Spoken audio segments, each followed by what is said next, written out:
Salut à toi, c'est Hermès, ton moniteur auto-école, enseignant de la conduite et de la sécurité routière. Aujourd'hui, je te propose un examen complet du code de la route, commenté et corrigé.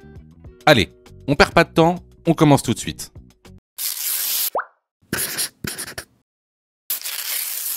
Question numéro 1.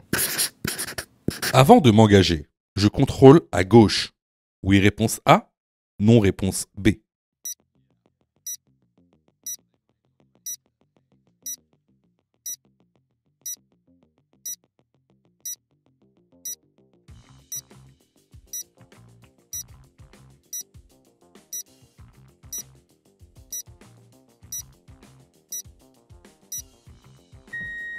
Alors ici, je me retrouve dans une intersection où j'ai très peu de visibilité à gauche. Donc, lorsque je vais m'engager, je ferai mes contrôles à gauche au cas où, si par exemple, un usager vulnérable comme un vélo aurait lui-même grillé son feu. Donc ici, la bonne réponse est la réponse A. Question numéro 2. Pour aller à Lausanne, je vais prendre l'autoroute 41. Oui, réponse A. Non, réponse B.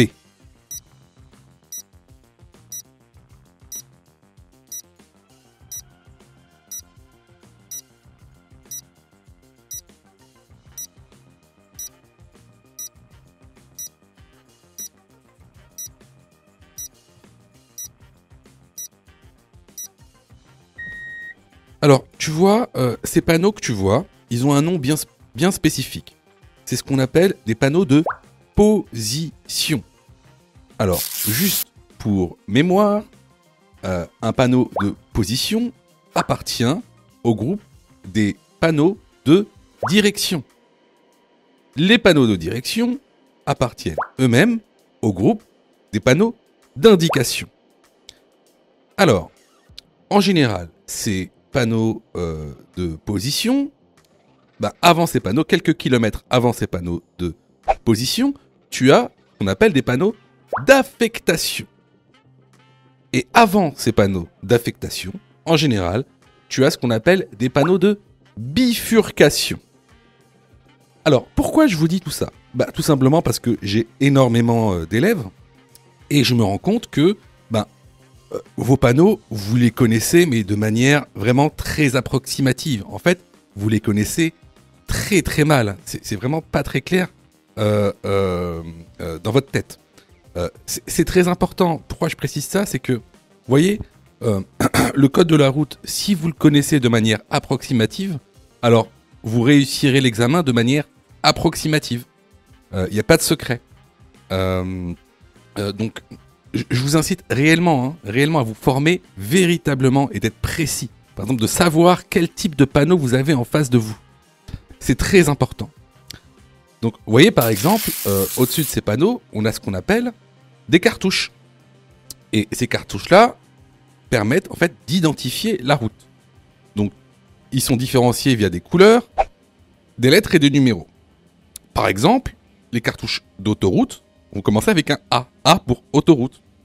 Et ensuite, le numéro, par exemple ici, 75, A75, c'est l'autoroute 75. Pour les routes nationales, c'est la même chose. N pour nationale, et ensuite, le numéro de la route nationale. Pour la départementale, pareil, ça commence par un D, et juste après, vous avez le numéro de la route départementale. Le M pour les routes métropolitaines. Le C, les routes communales. Le E, les itinéraires européens. Le R pour les chemins ruraux. Le F pour les chemins forestiers. Donc ici, comme vous le voyez, pour aller à Lausanne, juste au-dessus, on a le cartouche A41. Donc, on va prendre l'autoroute A41 pour aller à Lausanne. La bonne réponse ici est la réponse A. Question numéro 3. Je suis sur un carrefour à sens giratoire. Réponse A. Je dépasse le camion. Réponse B. Le camion peut empiéter sur ma voie.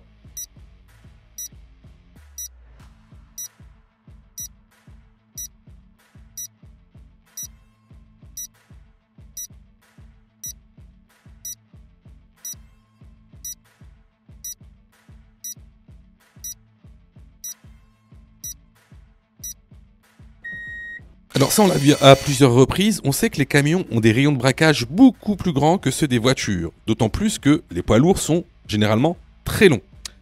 Donc ici, effectivement, le camion en tournant peut empiéter sur ma voie. Donc je ne le dépasse pas. La bonne réponse ici est la réponse B. Question numéro 4. Le temps de réaction dépend. Réponse A, de l'état du conducteur. Réponse B, de l'état de la chaussée.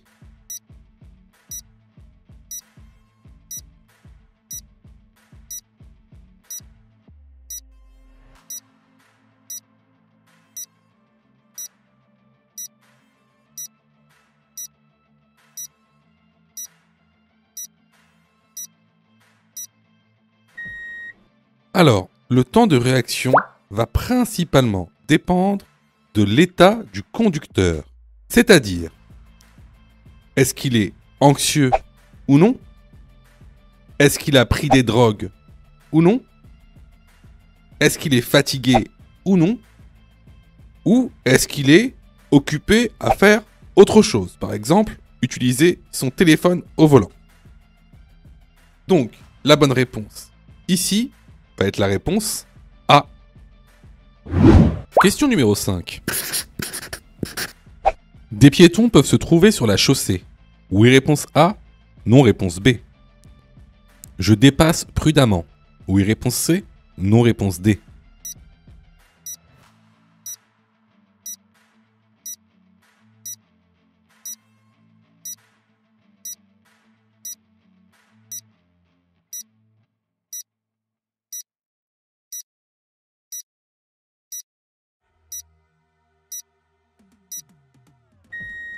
Alors ici, tu vois plusieurs choses à observer. Alors déjà, on a un car qui transporte des enfants via le petit pictogramme ici. En plus de ça, ce car est en warning, donc en feu de détresse. Donc en fait, il y a de fortes chances qu'il y ait des enfants.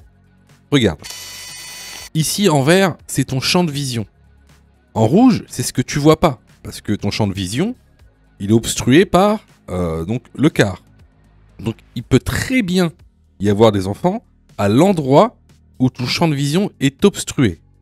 Alors, ça ne sert à rien non plus de paniquer. Là, tu peux dépasser, mais prudemment, en sachant qu'il y a peut-être des piétons sur la chaussée.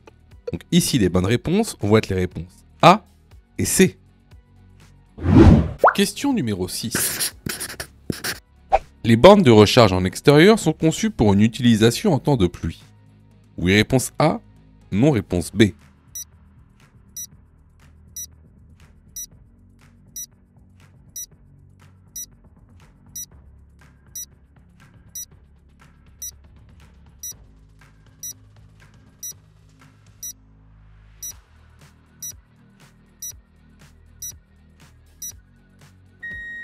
Alors effectivement, les bornes de recharge que tu pourras trouver en extérieur, par exemple, vous savez, les bornes Tesla ou les bornes Autolib, elles seront conçues pour pas que ça détériore votre batterie pendant le chargement, ou même elles sont conçues pour pas que vous vous électrocutiez lors du branchement. La bonne réponse ici sera la réponse A. Question numéro 7. Lors d'un accident, après avoir protégé les lieux, je dois alerter les secours. Oui, réponse A. Non, réponse B.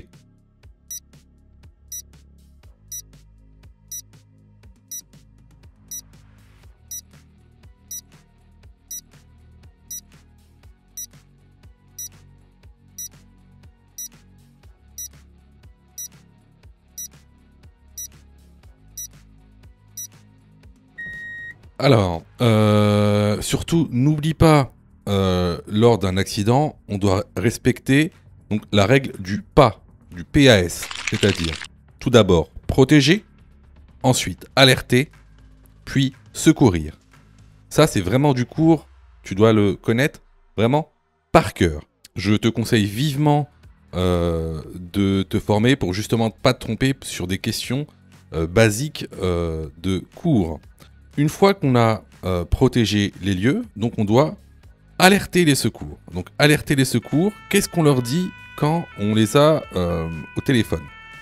Déjà, tu dois leur donner le nombre de victimes.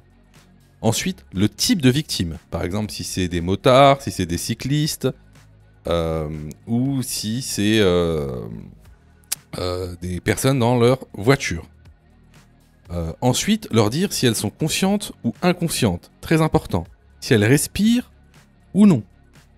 Si elles ont des hémorragies aussi ou non. Donc voilà, c'est quoi alerter. Donc ici, à la question, lors d'un accident, après avoir protégé les lieux, je dois alerter les secours? La réponse est oui. Question numéro 8. Dans ce contexte, je peux prendre la prochaine sortie. Oui, réponse A. Non, réponse B.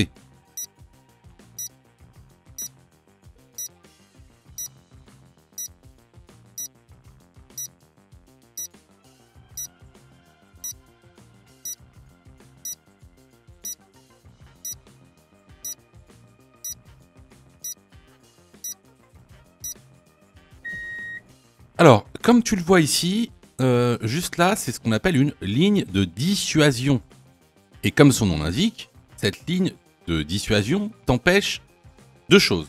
Elle te dissuade à deux choses. Elle te dissuade de dépasser un véhicule et elle te dissuade également de prendre une sortie.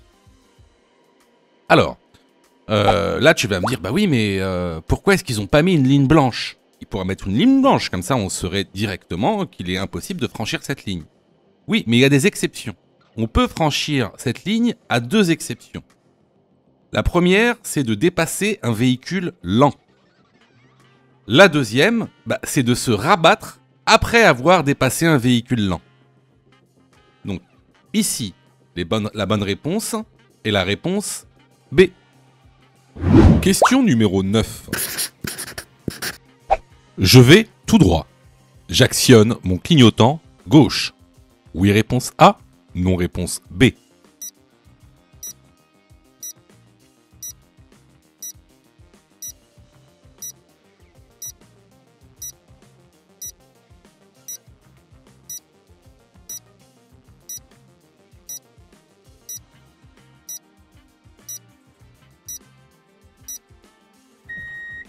Alors ici, on va tout droit. Devant nous, il y a des travaux. Donc c'est tout simplement un obstacle comme un autre. Donc qu'est-ce qu'on fait quand on fait face à un obstacle sur la route? Effectivement, on va devoir actionner le clignotant gauche ici pour pouvoir contourner cet obstacle. Et également prévenir les usagers qui sont derrière nous de notre décalage. La bonne réponse ici est la réponse A. Question numéro 10. Ce voyant indique le régulateur de vitesse. Oui, réponse A. Non, réponse B.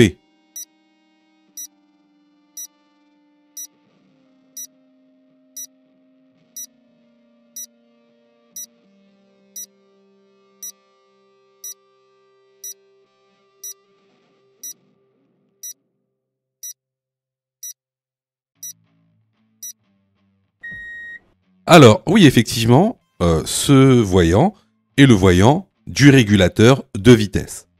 Alors, comment ça marche, le régulateur de vitesse? Alors, le régulateur de vitesse, c'est une fonction qui permet de maintenir ton véhicule à une vitesse présélectionnée sans appuyer sur l'accélérateur. Alors, pour mettre en service le régulateur de vitesse, il faut appuyer sur le contacteur Mode pour sélectionner la fonction de régulateur de vitesse. Ensuite, il y a un petit témoin qui s'allume et le message régulateur prêt, 7 pour activer, apparaît sur le tableau de bord. Donc là, il attend que tu mettes une vitesse. Donc pour définir la vitesse, donc tu pousses la commande 7 plus pour augmenter la vitesse ou 7 moins pour la diminuer. Donc après, vous allez avoir un petit témoin qui va s'allumer en vert. Ici, 70. Donc là, tu peux retirer ton pied de la pédale d'accélérateur. Tu pourras désactiver le régulateur tout simplement en appuyant sur la pédale de frein. La bonne réponse est la réponse A. Question numéro 11. Je peux conduire seul à partir de... Réponse A, 17 ans. Réponse B, 18 ans. Réponse C, 16 ans.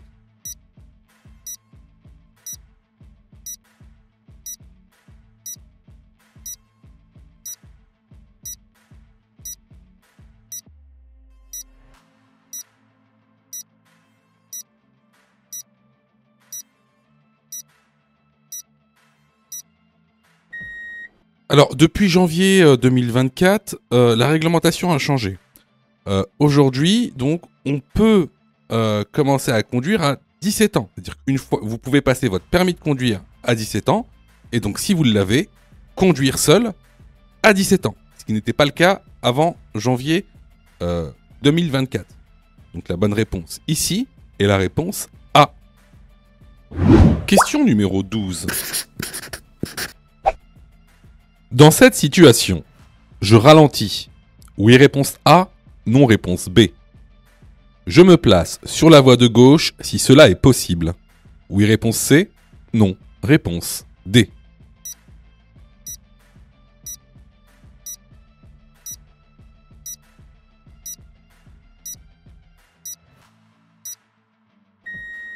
Alors ici, si tu vois bien, devant nous, on a un véhicule d'intérêt général en intervention. D'ailleurs, tu peux voir qu'il a mis les plots de sécurité. Dans ce cas-là, lorsqu'un véhicule d'intérêt général intervient sur une chaussée, la première chose à faire, c'est de ralentir. Également, si tu en as l'opportunité, c'est de changer de voie. Effectivement, si la voie n'est pas déjà occupée par un autre véhicule. Donc, ici, je me place sur la voie de gauche, si cela est possible. Donc les bonnes réponses sont les réponses A et C. Je vois que tu es super motivé pour avoir ton code.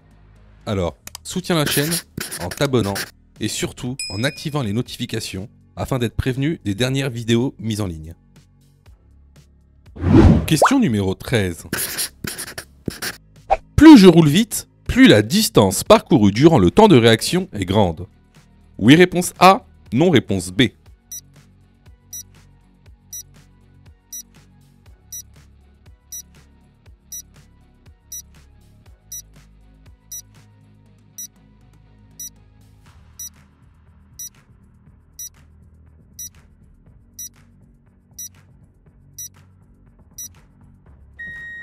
Alors ça, ce sont vraiment des questions récurrentes pour le nouveau code de la route, nouvelle réforme. Faut vraiment que vous maîtrisiez ce sujet-là. Alors, avant toute chose, c'est quoi le temps de réaction ? Le temps de réaction, c'est un temps qui est égal à 1 seconde. Tout le monde a ce temps de réaction-là, dans des conditions normales, bien sûr. Faut pas avoir bu, ni fumé, ni avoir pris de la drogue. Donc, le temps de réaction est d'environ 1 seconde pour un être humain. Pendant ce temps, qu'est-ce que vous faites ? Tout d'abord, vous allez percevoir un danger. Ensuite, vous allez analyser le danger. Ensuite, vous allez prendre une décision. Et enfin, vous allez agir suite à la prise de décision. C'est ce qu'on appelle le PADA. C'est un moyen mémotechnique pour s'en souvenir. Donc, P pour percevoir, A pour analyser, D pour décider, A pour agir. Alors, pendant ce temps de réaction qui dure 1 seconde, lui, votre véhicule, il continue d'avancer. Donc, effectivement, plus votre vitesse sera élevée, plus le temps parcouru pendant ce temps de réaction va être grande. Regardez ce document, par exemple, à 50 km/h, la distance parcourue pendant 1 seconde est de 15 mètres. À 80 km/h, la distance parcourue est de 24 mètres. Et à 130, elle est de 40 mètres. Donc ici, pour répondre à la question, plus je roule vite, plus la distance parcourue durant le temps de réaction est grande. La bonne réponse ici est la réponse A. Question numéro 14. Les vitres avant et le pare-brise avant doivent offrir un coefficient de transparence d'au moins. Réponse A, 70%. Réponse B, 80%. Pour les autres vitres, le seuil minimal est de réponse C, 40%. Réponse D, 0%.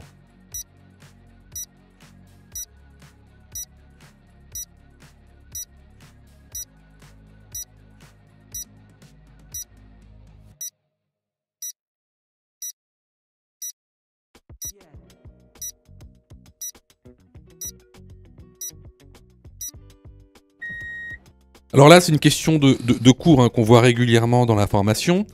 Donc, ce sont des chiffres à savoir concernant le pare-brise avant et les vitres latérales. Avant, le coefficient de transparence doit être d'au moins 70%.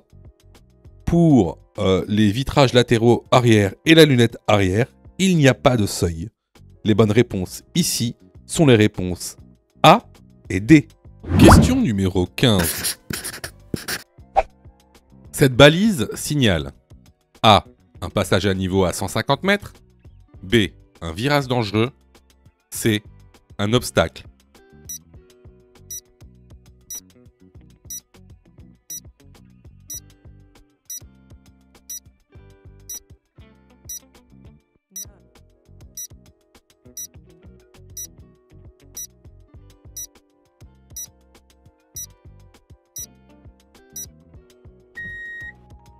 Alors, un passage à niveau sera représenté par une balise, un petit poteau blanc avec des traits rouges pour indiquer la distance du passage à niveau. Un virage dangereux, quant à lui, sera représenté par ce qu'on appelle une balise à chevron, alors qu'un obstacle sera représenté par cette balise, un petit poteau blanc avec des bandes bleues. La bonne réponse est donc la réponse C. Question numéro 16. Je me suis trompé de carburant. A. Je peux rouler jusqu'au prochain garagiste. B. J'immobilise mon véhicule. C. J'appelle un dépanneur.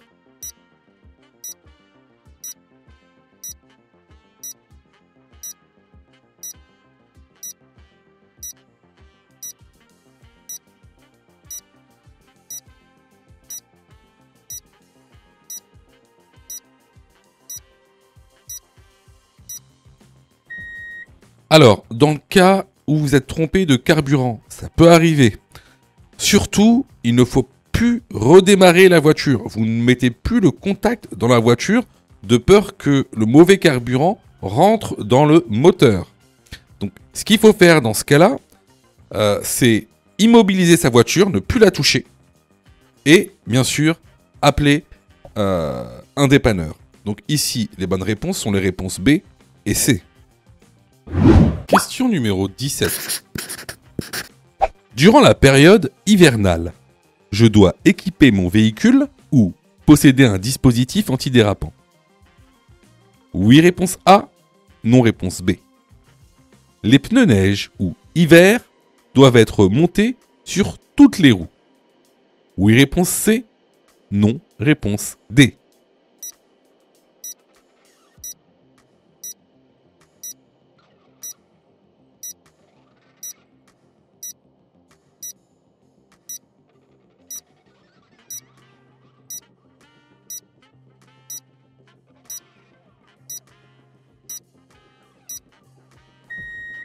Alors, le panneau que tu vois à droite, c'est un panneau d'entrée de zone d'obligation d'équipement en période hivernale. Alors, là, normalement, deux questions viennent à toi. C'est qu'est-ce que ces équipements et qu'est-ce que la période hivernale? Alors, il faut que tu saches que la période donc hivernale, elle va du 1er novembre au 31 mars. Donc ça veut dire qu'il est obligé d'équiper son véhicule de dispositifs antidérapants entre le 1er novembre et le 31 mars, seulement dans 34 départements. Alors, maintenant, qu'est-ce que sont ces équipements obligatoires? Ces équipements obligatoires sont des dispositifs antidérapants. Alors, ça nous amène pas très loin. Donc, c'est quoi des dispositifs antidérapants? Alors, il existe deux types de dispositifs antidérapants. Vous avez les dispositifs antidérapants amovibles et vous avez les dispositifs antidérapants qu'on appelle les pneus hiver. Alors, concernant les dispositifs antidérapants amovibles, alors, vous avez tout d'abord les chaînes métalliques. Ensuite, vous avez également ce qu'on appelle les chaussettes. C'est comme des chaînes, mais en textile, en matière textile. Concernant maintenant les pneus hiver. Alors, qu'est-ce qu'on appelle par pneus hiver? Les pneus hiver, ça va être les pneus qui ont le petit symbole 3PMSF. Ça veut dire Three Peak Mountain Snowflake. Donc, pour être considérés comme pneus hiver, ces pneus doivent avoir cette appellation, donc être estampillés par ce petit logo 3PMSF. Bon à savoir, vous devez équiper vos pneus hiver sur toutes les roues de votre véhicule, qu'elles soient motrices ou non. Donc, pour répondre à la question, durant la période hivernale, je dois équiper mon véhicule ou posséder un dispositif antidérapant. La bonne réponse est la réponse A. Les pneus neige doivent être montés sur toutes les roues. La bonne réponse est la réponse C.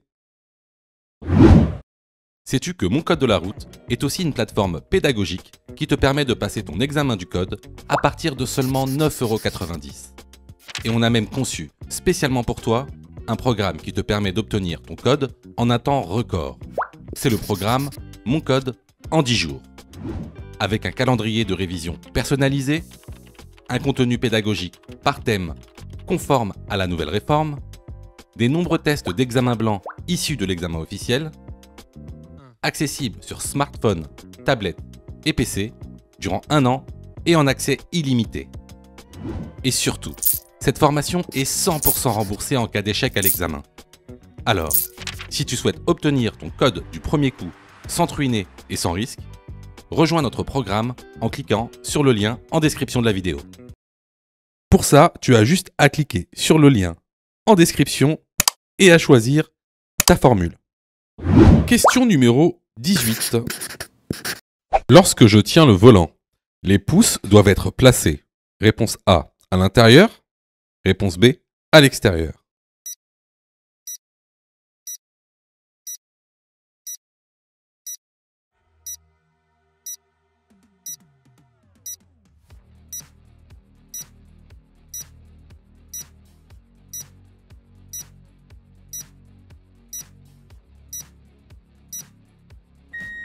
Alors, il faut que tu saches que lorsque tu tiens ton volant, donc toujours à 10h10, les pouces doivent être vers l'extérieur.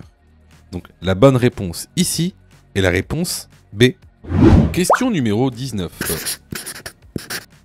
Ce symbole indique un parking réservé au tramway. Oui, réponse A. Non, réponse B. Situé généralement en périphérie des villes. Oui, réponse C. Non, réponse D.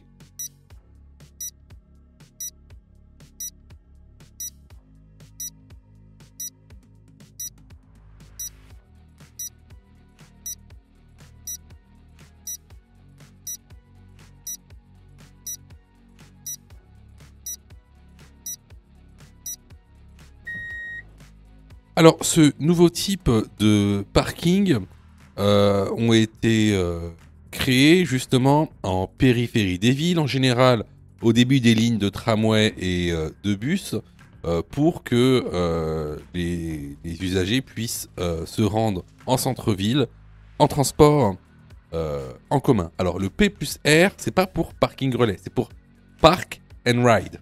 Alors, ce ne sont pas des parkings spécifiquement réservés aux usagers des tramways. Donc ici, les bonnes réponses sont les réponses B et C. Question numéro 20. La distance de freinage est plus longue par temps de pluie. Oui, réponse A. Non, réponse B.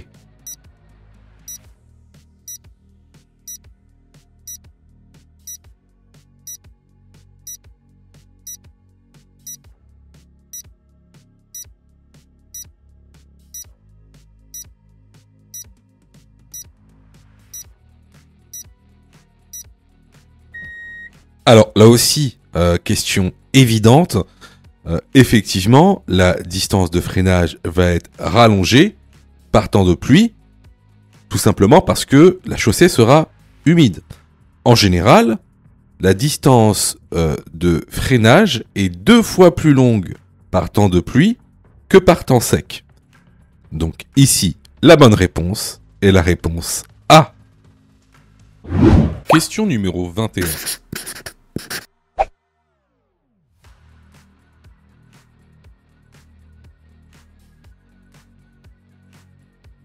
Je suis dans un parking.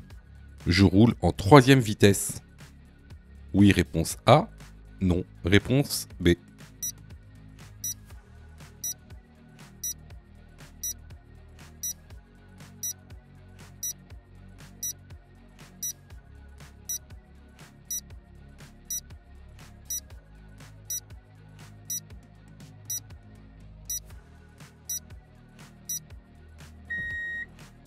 Dans un parking, je roule en première ou en deuxième. La bonne réponse est la réponse B. Question numéro 22. Un siège enfant homologué doit être adapté à son âge. Oui, réponse A. Non, réponse B. À sa morphologie. Oui, réponse C. Non, réponse D.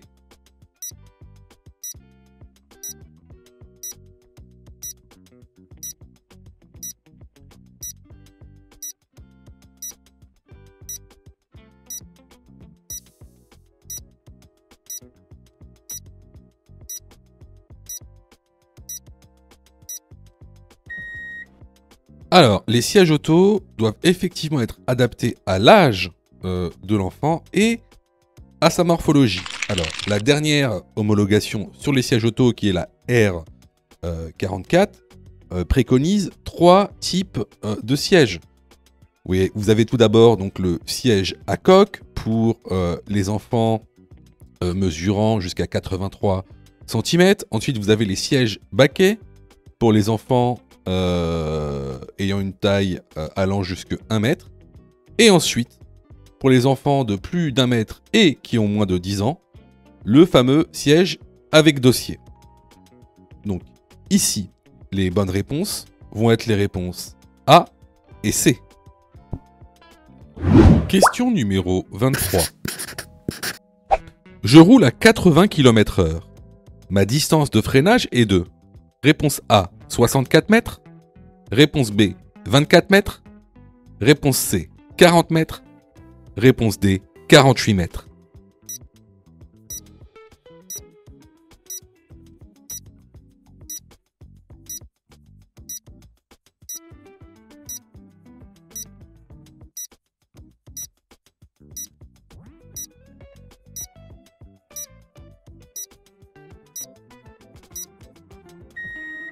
Alors, si je roule à 80 km/h, ma distance de freinage est de 40 mètres.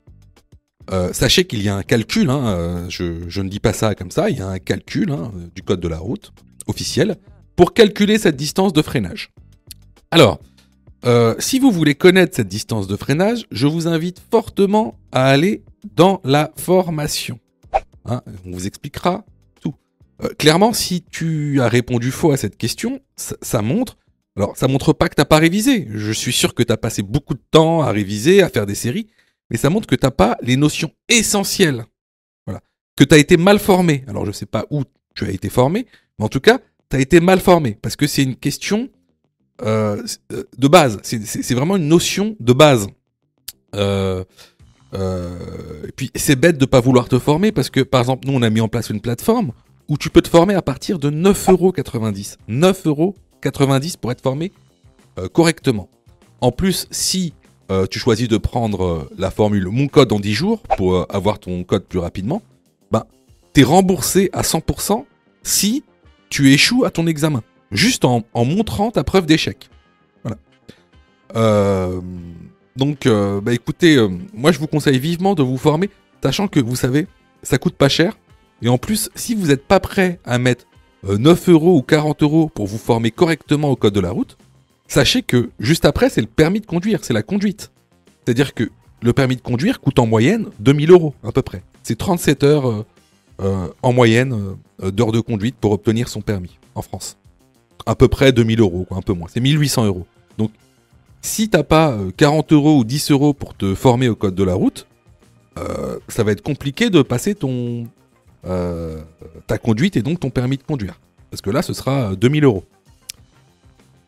Donc voilà, écoutez, on passe à la prochaine question. Question numéro 24. La barrière du passage à niveau est endommagée. J'utilise ce téléphone. Oui, réponse A. Non, réponse B.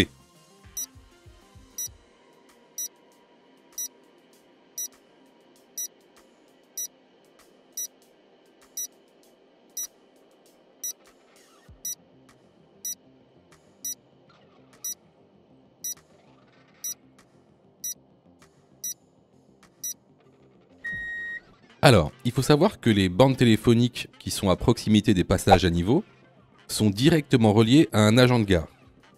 Bien sûr, vous pouvez utiliser ce téléphone pour 4 raisons.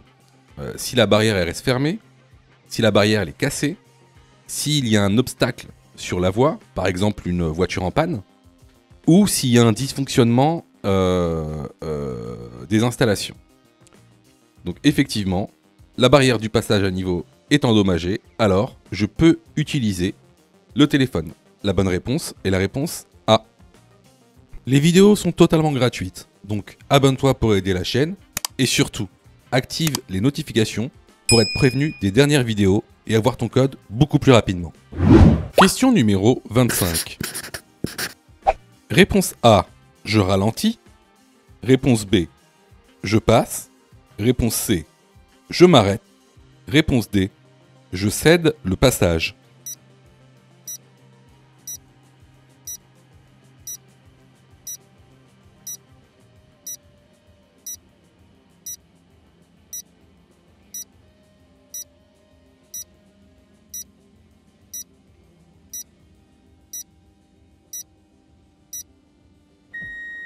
Alors, ici, on est dans une situation que tu rencontreras souvent en situation de conduite.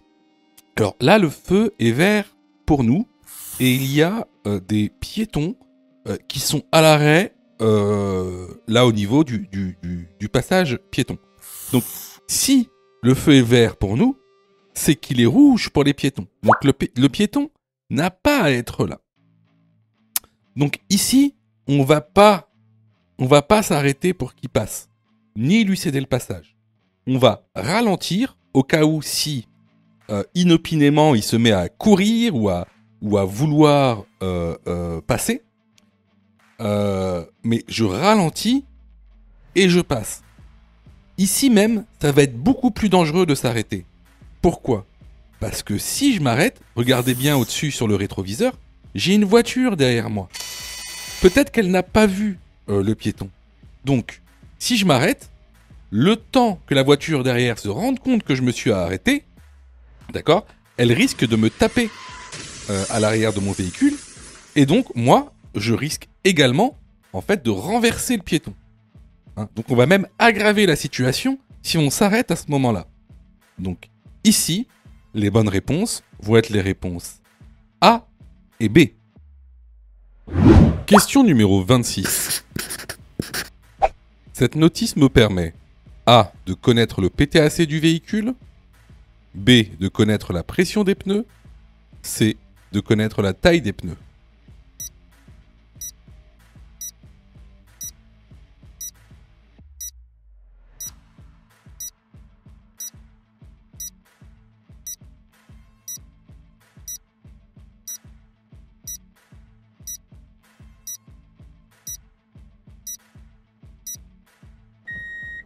Alors, ce document permet de connaître la taille des pneus avant et arrière. Il me permet aussi de connaître la pression des pneus en charge normale et ensuite en charge importante. Et donc, il ne me permet pas de connaître la PTAC du véhicule. Les bonnes réponses sont les réponses B et C. Question numéro 27. La prochaine aire de repos comportera une aire de pique-nique. Oui, réponse A. Non, réponse B. Après cette aire de repos, la prochaine aire de pique-nique sera dans 17 km. Oui, réponse C. Non, réponse D.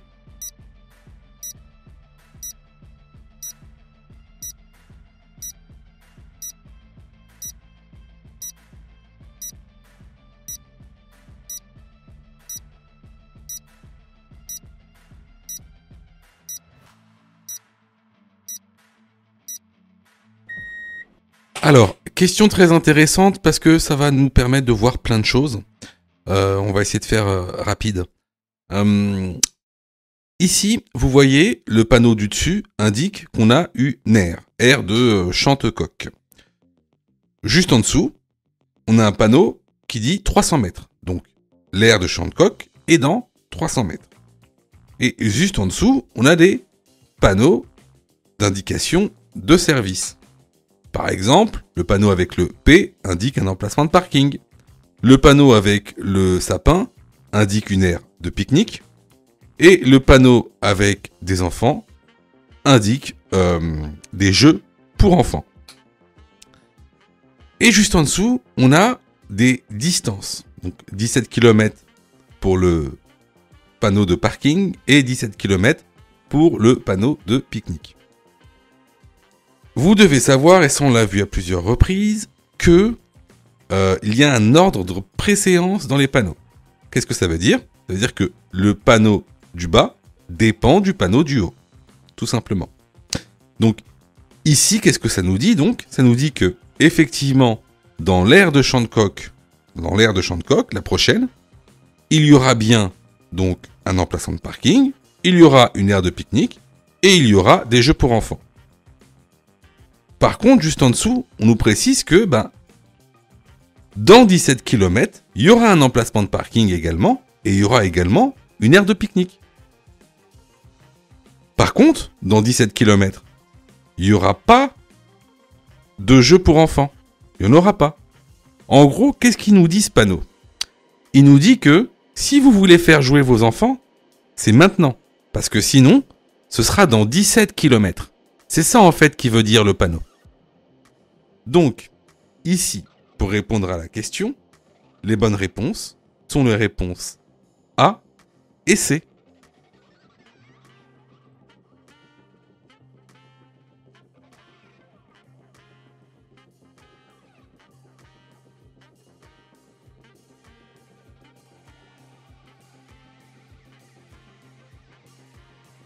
Question numéro 28. La polyconsommation alcool-médicaments diminue. Réponse A, la vigilance. Réponse B, le temps de réaction.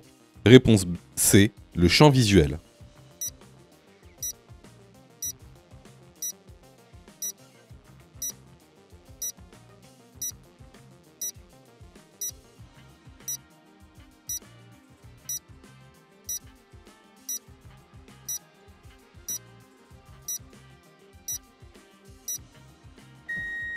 Alors, la polyconsommation, ça veut dire consommer plusieurs drogues en même temps. Par exemple, des médicaments et de l'alcool. Donc, la polyconsommation va diminuer tout d'abord la vigilance et également le champ visuel. Par contre, effectivement, il aura un effet sur le temps de réaction, il va augmenter le taux de réaction. Donc, il ne va pas le diminuer. Donc ici, les bonnes réponses sont les réponses A et C. Question numéro 29. En période probatoire, je ne cède pas la priorité à ce véhicule. J'encours. Réponse A, une contravention de 4e classe. Réponse B, un retrait de 3 points. Je vais devoir participer à un stage obligatoire. Oui, réponse C. Non, réponse D.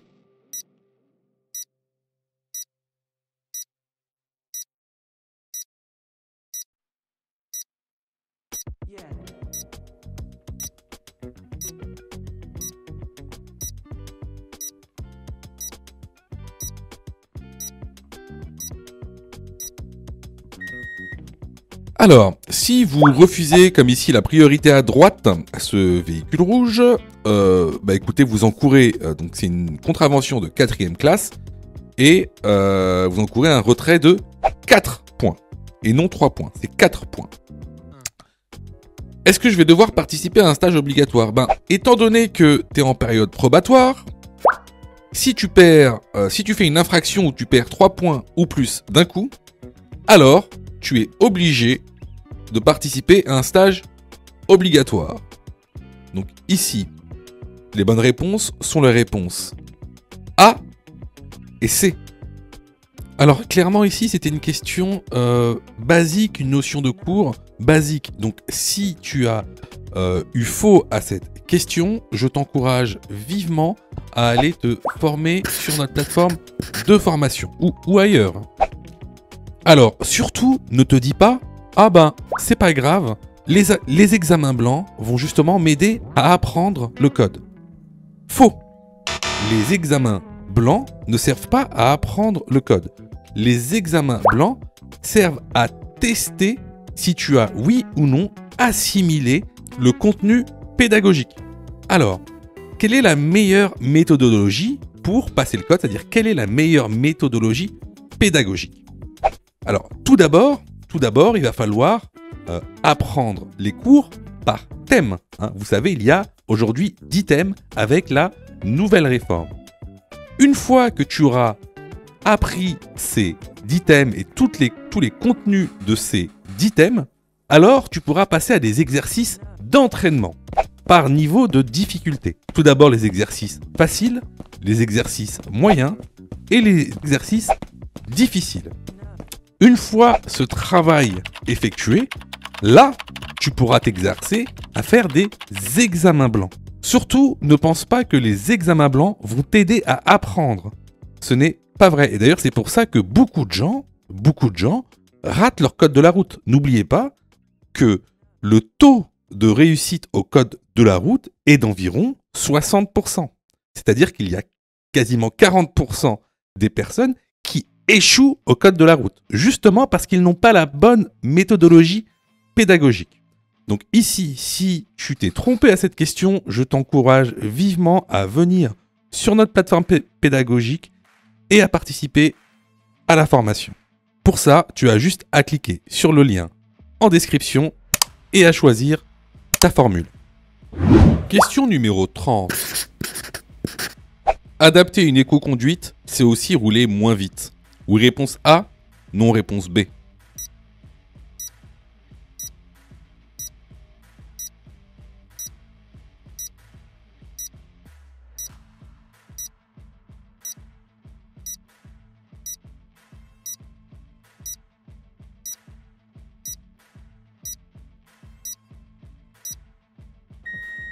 Alors, l'éco-conduite, c'est adapter une conduite économique et écologique. Je vous conseille fortement de vous former sur l'éco-conduite parce qu'il y a beaucoup de questions sur les tests conformes à la nouvelle réforme. Donc ici, je vous ai mis un petit document, bien sûr qui est dans le cours, je vous le mets gratuitement. Qui en fait expose les 10 conseils pour une éco-conduite. Donc effectivement, rouler moins vite fait partie des 10 conseils pour une éco-conduite. Donc la bonne réponse ici est la réponse A. Question numéro 31. Pour conduire, la boîte de vitesse doit être placée. Réponse A en N, réponse B en D.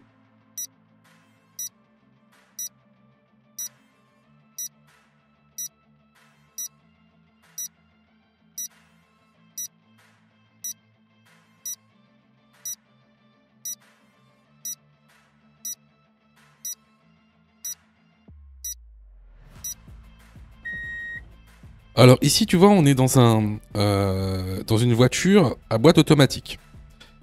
Alors, chaque lettre a une signification. Les lettres sont en anglais, ça il faut le savoir. Alors, le P, c'est pour parking. Ça, c'est quand tu es en stationnement. Le R, c'est pour reverse.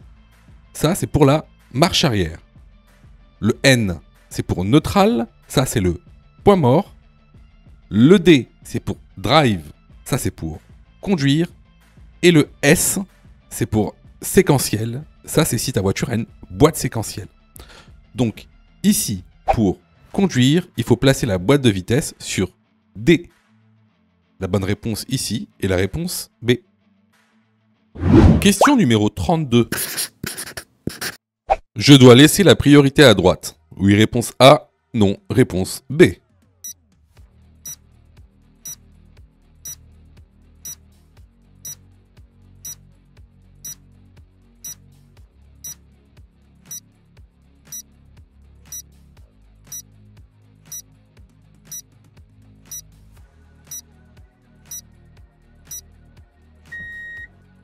Alors ça, ce genre de questions, vous faites souvent des erreurs là-dessus. Alors, effectivement, le véhicule vient de ma droite. Normalement, je dois lui laisser la priorité à droite. Seulement, ici, le véhicule blanc sort d'une voie privée. Regardez les lignes de rive. Elles continuent. D'accord ? Elles ne s'arrêtent pas, les lignes de rive. Si vraiment je devais lui laisser la priorité à droite, il n'y aurait pas de ligne de rive au niveau de l'intersection. Voilà. Donc là, le véhicule sort d'une propriété privée, d'une voie privée. Donc, il n'est pas prioritaire. C'est vous qui avez la priorité. Donc ici, la bonne réponse est la réponse B.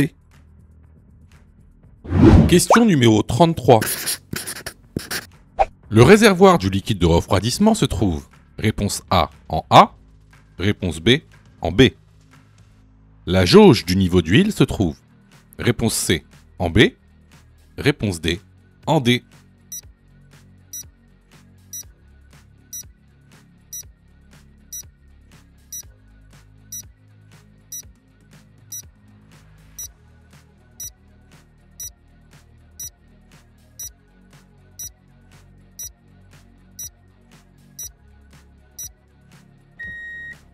Alors, on va se faire un petit récapitulatif sur les équipements, notamment les équipements qu'il y a sous le capot. Donc en A, ça c'est le réservoir du liquide de refroidissement.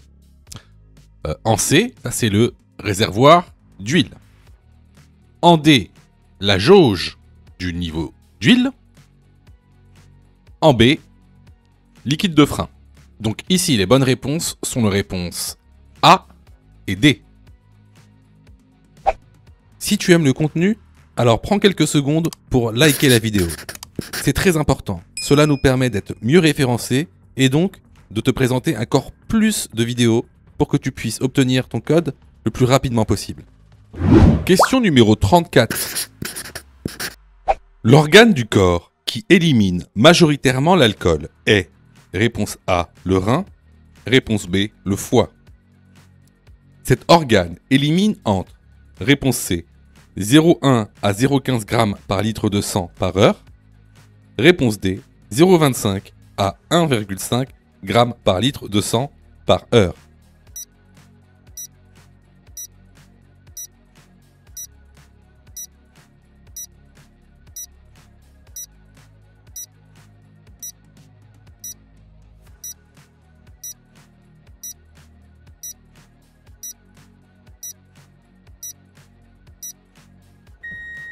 Alors, l'organe qui élimine majoritairement l'alcool est le foie. Il élimine 95% de l'alcool ingurgité. Il faut aussi savoir que tous les autres organes, en fait, permettent d'éliminer l'alcool. Que ce soit les poumons, la peau, tous les organes permettent d'éliminer l'alcool, mais seulement à 5%. Donc, l'organe qui élimine l'alcool majoritairement, c'est le foie.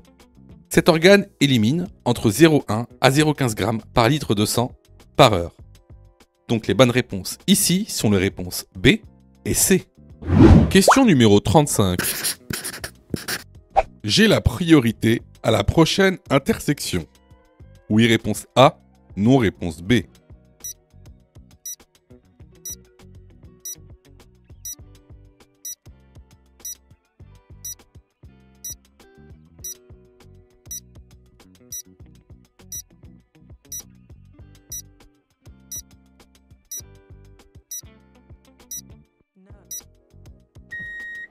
Alors, comme tu le vois, il n'y a aucune signalisation horizontale et aucune signalisation verticale.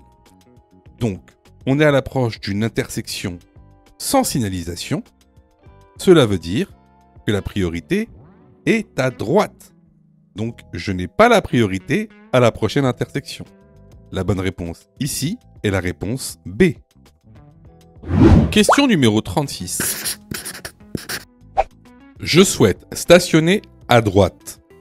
Je me gare alors en créneau. Oui, réponse A. Non, réponse B. Je serre mon véhicule le long du trottoir avant ma manœuvre. Oui, réponse C. Non, réponse D.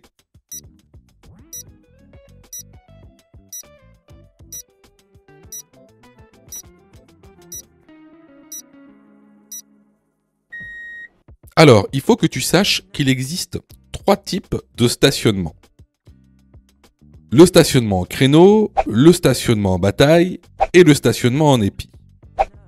Alors, concernant le stationnement en créneau, c'est lorsque les voitures se garent l'une derrière l'autre, en général, sur le bord de la route. Ensuite, pour le stationnement en bataille, c'est un stationnement qui se fait perpendiculairement à la route. Ensuite, vous avez les stationnements en épi. Alors, il existe 2 types de stationnement en épi. Le stationnement par l'avant et le stationnement en épi en marche arrière. Tout dépendra du sens de circulation et de l'inclinaison du stationnement en épi. Alors ici, comme vous pouvez le voir sur l'animation, si je stationne à droite, alors je vais stationner en épi et non en créneau. Et vu l'inclinaison des stationnements, ce sera un stationnement en épi en marche avant. Deuxième sous-question, je serre mon véhicule le long du trottoir avant ma manœuvre. Eh bien non. Pourquoi ? Tout simplement parce que vous voyez qu'on a des lignes épaisses dites discontinues qui viennent matérialiser une voie réservée. En l'occurrence ici, c'est sûrement une voie réservée au vélo vu la largeur de la voie. Donc, surtout, je ne serre pas mon véhicule au niveau du trottoir parce qu'on a une voie réservée et donc ce n'est pas notre voie. Donc ce qu'on fait ici, c'est qu'on serre au maximum sur notre voie de circulation et on initie la manœuvre en marche avant. Donc ici, les bonnes réponses vont être les réponses B et D. Alors, vous voyez, il y a beaucoup de gens, en fait, je sais, je sais que vous êtes trompés. Enfin, beaucoup d'entre vous se sont trompés. Je sais que vous passez beaucoup de temps à réviser votre code. Je le sais. Hein, sûrement que même vous avez une application gratuite. Mais vous savez, les applications gratuites, si c'est gratuit, ne pensez pas que vous allez avoir de la qualité. D'accord ? Ne pensez pas ça. Hein, c'est pas pour rien qu'il y a 40% de taux d'échec. Quasiment la moitié des gens qui regardent cette vidéo vont rater leur code. Pas parce qu'ils n'ont pas travaillé, pas parce qu'ils sont nuls, parce que vous avez été mal formés.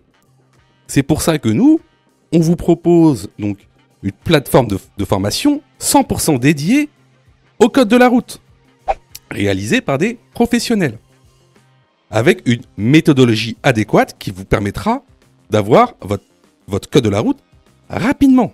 En plus de ça, vraiment, ça coûte pas cher. Vous pouvez commencer à vous former pour 9,90 €. Ça, c'est la formule la plus basse. Sinon, vous pouvez même choisir la formule Mon code en 10 jours. Et avec cette formule, vous êtes 100% remboursé si vous ratez votre code. Simplement en envoyant la preuve de votre échec. Donc voilà, moi un petit conseil que je vous donne, surtout si vous êtes trompé à cette question, allez dans la plateforme, formez-vous correctement, vous allez voir, ça va bien se passer. Allez, question suivante. Question numéro 37. Les aires de repos sont espacées de réponse A, 5 km, réponse B, 10 km, réponse C, 20 km, réponse D, 30 km.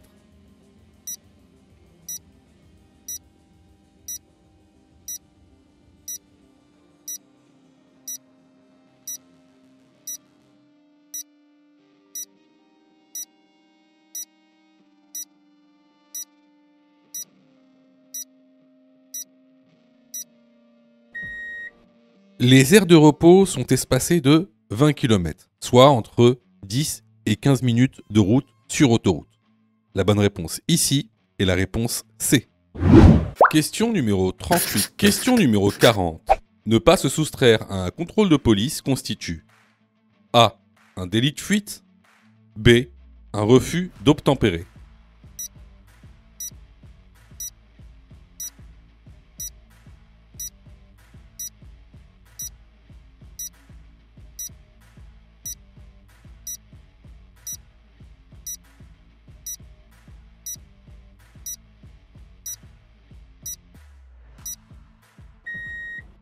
C'est une question qu'on a vue plusieurs fois lors des tests et aussi en formation. Donc, ne pas se soustraire à un contrôle de police constitue un refus d'obtempérer.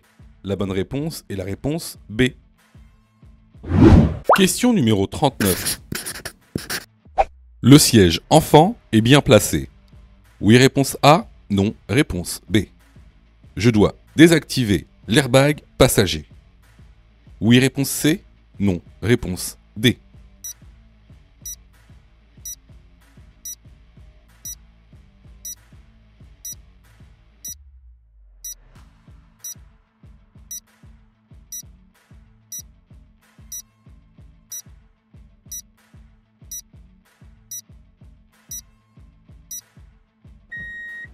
Alors, ça, c'est une question de cours, hein.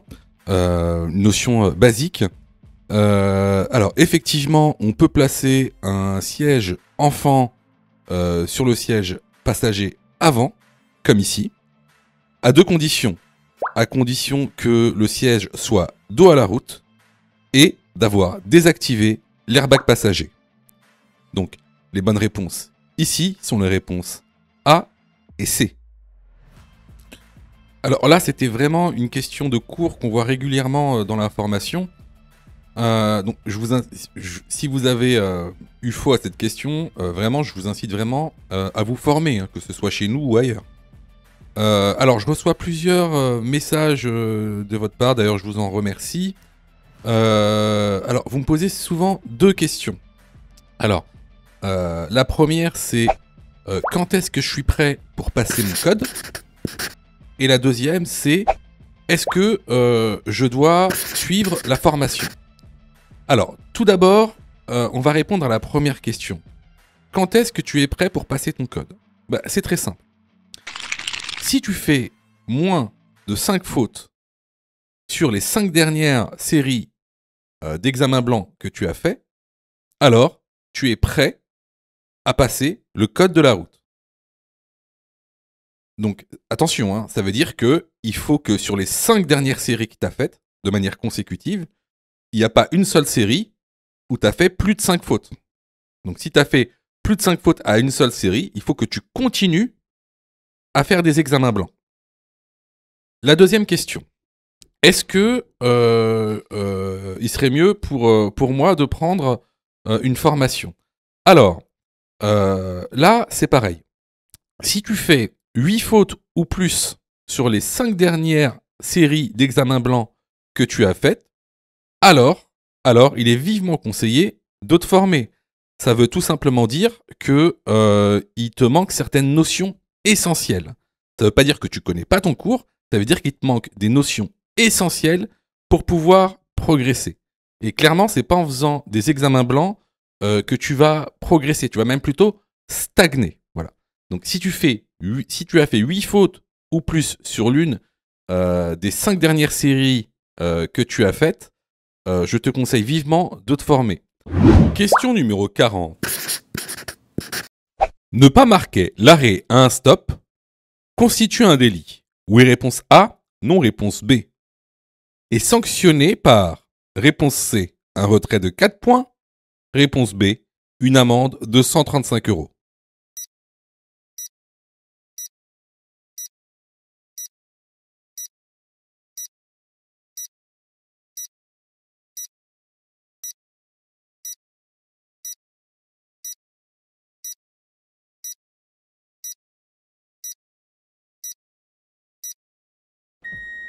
Alors, ne pas marquer l'arrêt à un stop constitue une contravention de classe 4 qui est sanctionné par une amende forfaitaire de 135 € et un retrait de 4 points sur le permis de conduire. Les bonnes réponses ici sont les réponses B, C et D. Si tu as fait 8 fautes ou plus, ne panique pas. Rejoins-nous sur notre plateforme pédagogique en ligne en cliquant sur le lien en description de la vidéo. Tu pourras alors choisir la formule qui te convient. N'oublie pas de liker la vidéo et de t'abonner pour recevoir toutes les dernières notifications. Tu peux aussi continuer à t'entraîner en cliquant sur l'une des vidéos qui s'affichent.